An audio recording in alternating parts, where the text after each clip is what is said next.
Snell's law. There's a couple of things I must say. Did you notice that this light, It's saying it enters it at a 46 angle. Yes. I mean, so that it's relative to the normal line, but it's Yes. not saying. right, whenever they tell you an angle, it's always going to be assumed that it's relative to the normal line. Why, did it say that it wasn't? No, I was just wondering, 'cause, like, I use that as the angle that it's at, so that was the. Oh, so then you use 44 degrees. Okay, well, your heart was in the right place. Yeah, that's my mistake. My guess would be on an AP exam, they would probably be more explicit than I was.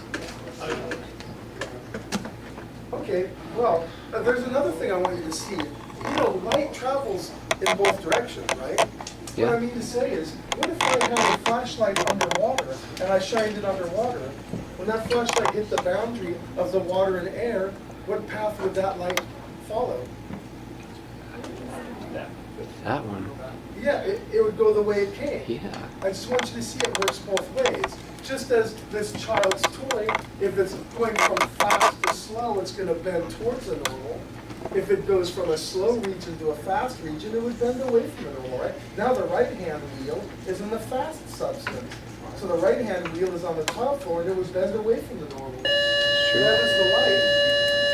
It's time to go. Can go either direction. So I want you to see that when you pass from a small index of refraction medium into a big index of refraction medium, that is from a fast medium to a slow medium, then your light ray is going to bend towards the normal. But if you go from a big index of refraction medium and pass into a low index of refraction medium, then your light will bend away from the normal. Are you guys okay with that? That it goes both ways? Okay. Well, here's the thing. What if this angle was so large? Because look what happens, and I'm gonna draw another picture now. And I think I'll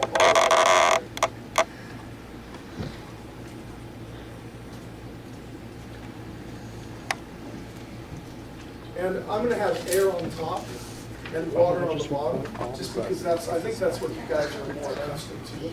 You're very rarely in a situation where you have water above air. So here's the situation. Here's water, and here's air, and here's my normal one. Okay? And tell me, I want to hear everyone say it, when this light ray passes from water, which has an index of refraction of 1.33, into air, which has an index of refraction of 1, is that light ray going to refract towards the normal or away from the normal? Away. How many people say away from the normal? Good, you guys were paying attention. Yeah, when you go from a big index of refraction medium into a low index of refraction medium, you always refract away from the normal. Just as you have there, only you were going in the opposite direction. But light goes both ways. So now, let me ask you this. Look at this ray. This ray would hit here and refract away from the normal, which means it would go like that, correct? I suppose. And let's increase the angle of incidence even more. Pretty soon, my angle of incidence is going to be so large that the angle of refraction ends up being 90 degrees, which means none of that light escapes the water. Do you see that? If I can have my angle of incidence when it's coming from the water be large enough, then none of the light escapes the water. That is when the angle of refraction is 90 degrees. Then no light escapes, the light is trapped. Okay? It's unfortunate. There's a special name for this angle. Super This is angle. called the critical angle. The critical angle is the angle of incidence that yields an angle of refraction of 90 degrees.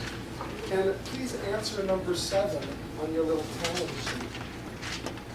Number 7 says the angle of incidence that yields an angle of refraction of 90 degrees is called the Critical angle. critical angle. you can't, you're gonna get people in motion sickness. There's so many small earthquakes. Look. These are all just Please small note, earthquakes. It's not our fault. I can only have a critical angle when my light hits the boundary and refracts away from the normal. Could I have a critical angle going from air into water? Is there any angle my ray can have while it's in the air such that it would refract at a 90-degree angle? No, because when I go from air to water, I'm always refracting towards the normal. There's no way I can have an angle of refraction of 90 degrees if no matter what angle If you held it my straight angle of down. incidence is, my angle of refraction is going to be less. Come on. Yes. Can you get it so your angle of refraction is 0? And then, or like less than 0?